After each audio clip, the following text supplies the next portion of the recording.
강의를 하다 보면은 물론 성수기도 존재하지만 이 비수기 시즌이 존재하거든요. 강의가 단 한 번도 없었고, 통장의 재정은 점점 바닥을 향하고 있고, 내 마음대로 이제 뭔가 컨트롤이 안 되는 그러한 상황. 심지어 그때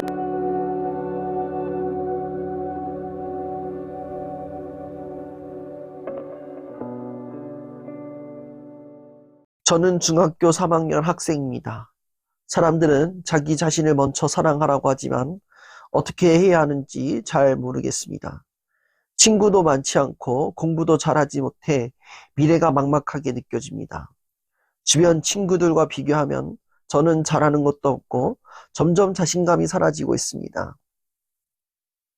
부모님께 이야기하거나 도움을 요청할 용기도 나지 않고 무언가를 할 기력조차 부족합니다. 이렇게 좋은 환경에서 자랐는데도 이런 생각을 하는 제 자신이 자격 없는 사람처럼 느껴지기도 합니다. 예전에는 극단적인 선택을 시도해 본 적도 있고 지금은 그저 어디론가 벗어나고 싶은 마음이 큽니다. 저는 어떻게 해야 행복해질 수 있을까요?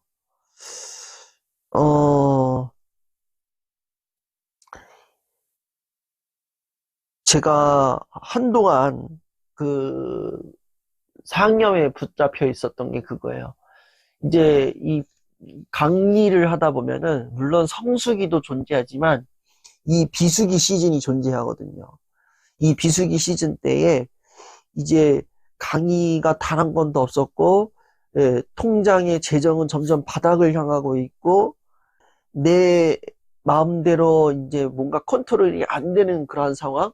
심지어 그때는 몸도 많이 아팠어요. 제가 지금도 조금 겪고 있긴 합니다만, 극심한 두통에 의해서 제가 거의 반나절을 이렇게 누워 있을 때가 있었어요. 그럼 그때 드는 생각이 뭐냐면은 내가 지금 이 강사 일을 잘하고 있는 건가? 내가 지금 잘 살고 있는 건가? 이러한 생각이 이제 막 밀려오기 시작하는 거예요. 그러면서 이제 몸이 아프니까 불안감, 부정적인 생각이 다 드는 거예요. 이제 지금 내가 이렇게 강사로서 돈을 지금 온전히 벌지도 못하고 이제 불안하니까 이제 가끔 사주를 봤는데 사주에서는 지금 돈이 들어올 팔자라고 하는데 이놈의 팔자가 지금 뜯어 고쳐지지는 않고 있고 나는 나대로 지금 몸이 아파오고 있고 지금 이러고 있다가는 앞으로 이렇게 살다가 내가 그대로 돌아가시는 건 아닐까 하는 그런 불안한 생각들이 막 밀려오는 거예요. 그러다 보니까 뭔가를 하는 게 이제 주춤주춤 하는 거예요. 사람들이랑 제가 평소에 사람들과 대화를 자주 하는데 사람들과 대화하는 것도 주춤주춤하고 그리고 이제 뭐 SNS에다가 이제 커뮤니케이션도 많이 하는데 SNS에다가 글 하나 쓰는 것도 되게 막 조심조심하고 또 뿐만 아니라 이제 어떠한 성과가 딱 주어졌어요. 어떤 성과가 아니라 어떠한 일이 주어졌는데 이 일을 잘할 수 있나 없나 막 이렇게 고민이 되고 유튜브 편집도 막 그 사소한 유튜브 편집마저도 내가 잘할 수 있나 없나 이게 막 걱정이 막 드니까 이게 자신감이 막 싹 사라져 버리는 거예요.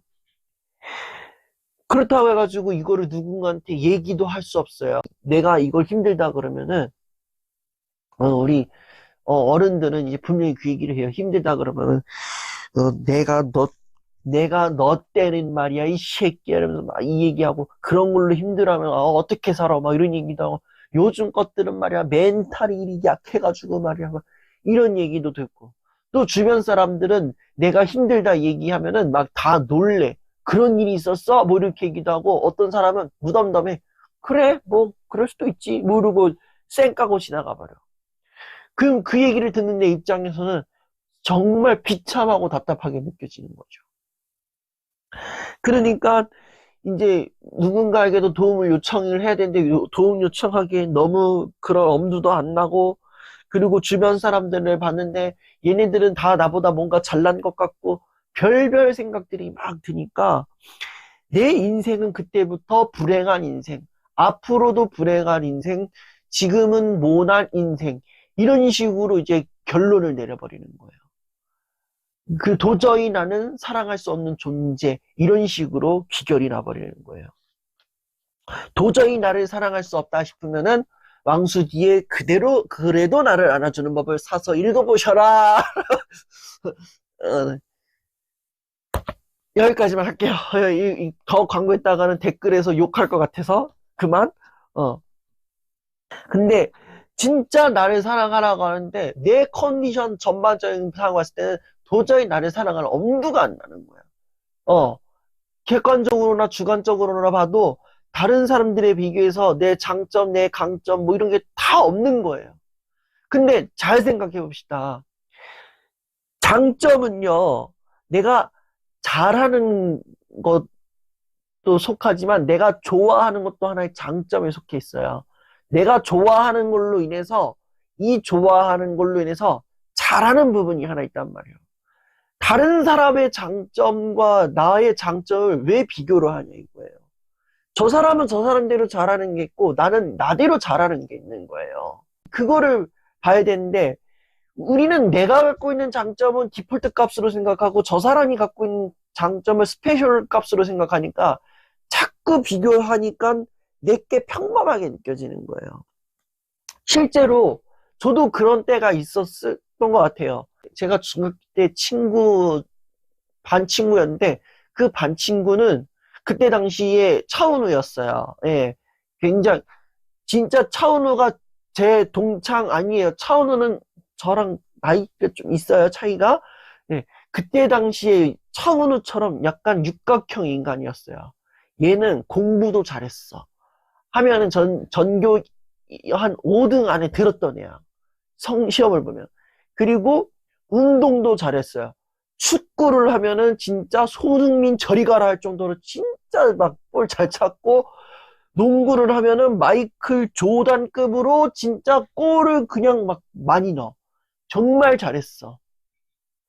그리고 야구를 했었어요. 학교에서 그 진짜 야구는 못했고 그냥 가볍게 그냥 이제 그 캐치볼 수준 정도의 야구를 했는데 얘가 야구를 하면은 진짜 이대호급으로 거의 그냥 막 다 안타급 막 그런 식으로 운동도 잘했어. 얘는 공부도 잘하고 운동도 잘하네. 그리고 교우 관계도 좋았어요. 친구들이 얘 주변으로 막 모여 있어. 너무 부러웠던 거야. 근, 그리고, 근데 이제 제가 이 친구를 보면서 약간 동경의 모델로 삼아서 이제 이 친구랑 비교하면서 막 이제 인생을 살기 시작했었어요. 한때. 그래, 그랬는데 이제 이 친구를 따라잡기는 굉장히 힘들었었어요. 왜냐? 이 친구의 성적차와 저의 성적차는 굉장히 갭이 컸거든요. 이 친구가 95점을 맞았다. 그럼 저는 최하가 59점이었고, 예, 잘 맞아야 70점대였고, 근데 그 20점대는 20점, 40점 가까운 점수를 끌어올리겠다고 아등바등 힘썼는데, 오히려 내 몸만 아팠어. 그리고 나는 이제 너무 못한 애야. 난 진짜 공부도 못한 애야. 이렇게 막 저를 막 이제 인식을 했었어요. 또, 스포츠를 하면 얘는 다 잘하는데 나는 못해. 막 개발이어가지고 볼 차면은 볼이 슛! 골! 이렇게 하나 슛! 굴러가네요. 골키퍼가 잡아버렸어요. 뭐 이런 식으로. 애들이 막 겁나게 욕만 해. 막. 야, 야, 너 축구 빠져, 이 새끼야. 이러면서 욕해. 농구를 하면은 농구 골대에다가 농구 공을 넣어야 되는데 이 농구 골대에 이게 볼이 튕겨가지고 내 얼굴을 쳐맞아. 이런 것도 있고. 어. 그리고 야구는 그나마 잘하겠지. 근데 야구를 했는데 맨날 파울 아니면 플라이 아웃이야. 이런 같은 경우가 어딨냐고. 이러면서, 어, 정말 쟤는 저렇게 잘하는데 하나님도 너무하시지 왜 나한테는 이렇게 못하는 것만 부어주시는지만 이러면서 혼자서 막 원망 불평을 했던 적이 있었어요. 근데 그 어느 날 이 친구가 저한테 다가오더니 아마 그 시간이 아마 국어 시간 끝나고 있을 거예요. 국어 시간 때 이제 어떤 주제를 하나 주고 글을 쓰라고 했던 거야. 그래가지고 이제 그 하나의 주제를 잡고 글을 썼어요. 그리고 이제 어, 이 발표하자 그래가지고 이제 제가 발표를 하게 됐어요. 그날 제 학급에서 번호가 18번이었는데 선생님이 오늘 기분이 썩 좋지 않으니 18번이 발표해보라 그래가지고 18번인 제가 발표를 했어요. 그러고 나서 이제 발표를 끝나고 왔는데 이 육각형 친구가 저한테 와가지고 야, 수디야, 너 글도 잘 쓰고 발표도 잘하더라. 이런 얘기를 하는 거야. 그 얘기를 하는데 너무 놀랐어요. 내가 발표를 잘한다고? 내가 글을 잘 쓴다고? 나 전혀 몰랐는데? 이렇게 되는 거야. 근데 이 친구가 그 얘기를 하는 거야. 너는 글 하나를 보고 생각이 깊어한 아이니까 너는 이 글 하나에 많은 생각들이 이렇게 글로 다 온전히 담았잖아. 그, 글 잘 쓰는 사람들은 생각이 깊어. 그리고 발표를 잘한다는 건 너의 생각을 누군가에게 말로 표현할 수 있다는 게 굉장히 좋은 거잖아. 난 그게 너한테 부러운 것 같아. 이런 얘기를. 그때 이제 그 친구 이야기를 듣는데 약간 그 하나님 보는 것처럼 약간 이런 눈빛으로 약간 보게 되는 거죠. 그리고 아, 내가 마냥 전부 다 못하는 건 아니구나. 아, 마냥 다 못하는 건 아니구나. 나도 하나의 장점이 있구나.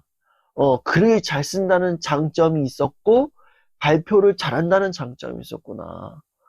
어, 그래서 이 친구의 이야기를 듣고 나서부터는 오히려 그걸로 인해서 조금 그 국어 공부에 약간 더 몰입을 했던 것 같아요.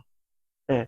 오히려 국어 공부에 약간 자신감이 붙게 되고, 그리고 이제 그 덕분에 국어 공부에 집중을 하다 보니까 국어 점수가, 꽤 올랐어요.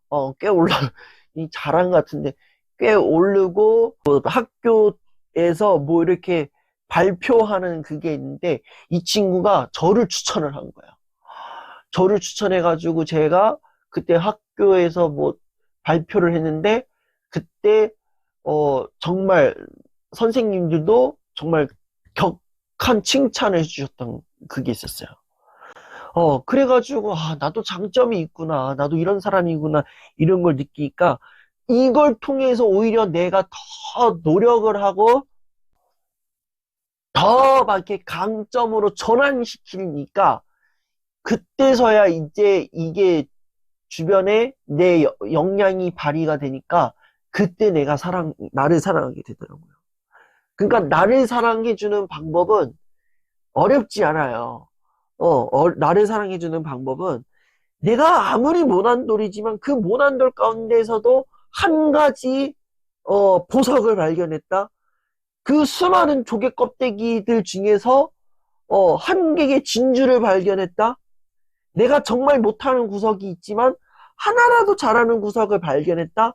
그럼 그거를 그냥 두지 말고 그거를 최대한 적극적으로 내가 할 수 있는 방법으로 활용을 하세요. 그리고 나서 그걸 통해서 내가 어느 정도 좋은 피드백을 받았을 때 긍정적인 결과물 또 사람들의 긍정적인 결과물은 아니더라도 내가 내 스스로 뭔가 했을 때에 결과물이 내 눈으로 왔다. 뭐 설령 글을 썼다든가 아니면 이 앞에 어떤 분처럼 그림을 그렸을 때 했을 때에 글과 그림은 내 눈앞에 결과물이 남잖아요. 그림을 그리게 되면 완성품이 남고 글을 쓰게 되면 완성작이 남잖아요. 그 글감이 남잖아요. 그 글감을 보고 아, 어느 정도 성취감을 경험하면 좋겠다라는 거예요.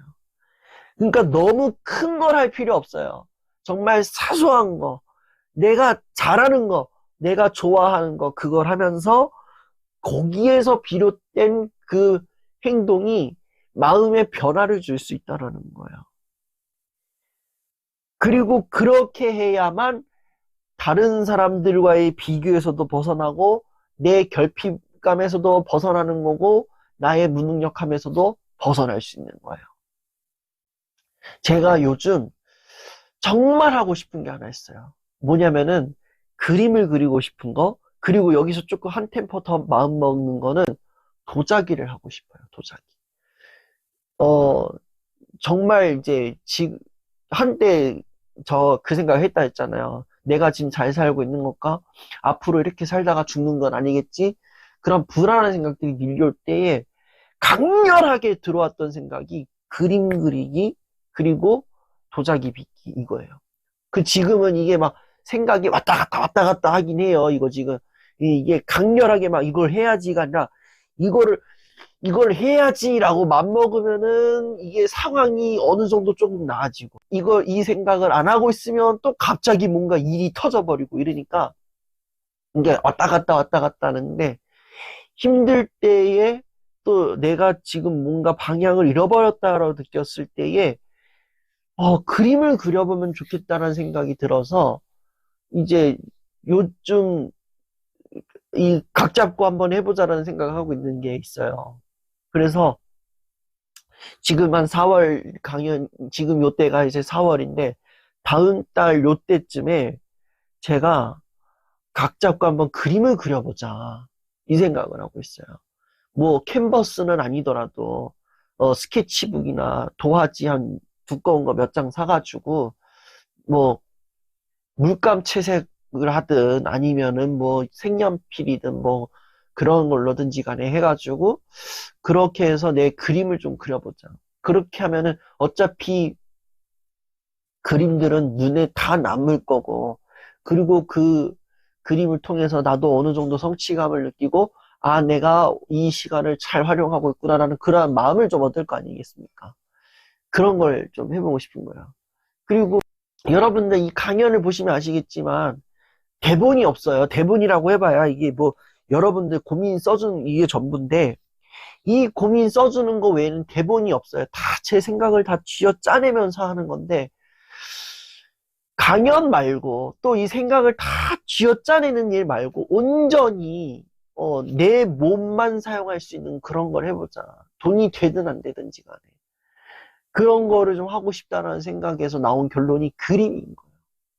그래서 이 그림을 통하여서 아, 내가 인생을 잘못 살고 있는 건 아니다라는 거에 좀 확신을 좀 얻고 싶고, 또 무료하게 흘러가는 이 시간을 유의미하게 한번 사용해 보고 싶고, 그리고 사실 그림을 잘 못 그려요. 근데 단점도 꾸준하게 반복적으로 하다 보면 이게 강점이 되거든요. 그래서 이 단점을 좀 꾸준하게 연습해 감으로써 이 그림이라는 이 단점을 조금 강점으로 바꿔보고 싶은 그러한 성취를 좀 경험하고 싶어요. 그래서 다음 강연 때는 아마 제가 그림을 그리고 있지 않을까 그런 생각을 하고 있습니다. 그래서 그 그림들을 이제 하나 둘 이렇게 좀 그려가는데 완성작이 얼마나 오래 걸려서 나올지 모르겠지만, 그리고 제가 얼마나 많은 그림을 그릴 수 있을지 모르겠지만, 만약에 그 그림들을 하나 둘 그리게 된다면은 제가 뭐 강연 때나 아니면 뭐 보여줄 수 있을 만한 공간에서 뭐 그게 SNS가 되든 유튜브의 뭐 채널이 되든지 간에 해서 여러 방향을 통하여 가지고 제가 그리고 있는 그 그림들을 여러분들께 공유하는 그러한 시간을 좀 가져보도록 노력해 보겠습니다. 그래서 저처럼 또는 뭐 이분처럼 나는 아무것도 할 수 있는 게 없는 것 같다 싶을 때 다시 한번 저 사람과 나와의 비교가 아니라 온전히 나만 갖고 있는 그 장점이 뭔가, 내가 갖고 있는 장점이 뭔지 생각해보고 그 장점을 통해서 지금 내가 무엇을 할 수 있을까, 이거를 반복적으로 조금씩 해 나감으로써 이것을 나만이 갖고 있는 하나의 무기로 발전시켜보자. 그러면서 그거를 통해서 성취감을 얻게 되고, 그리고 그런 걸 통해서 비로소 나를 안아주고 사랑할 수 있는 그러한 사람이 되었으면 좋겠습니다. 나뿐만 아니라 아들, 손자, 며느리 다 불러 모으세요.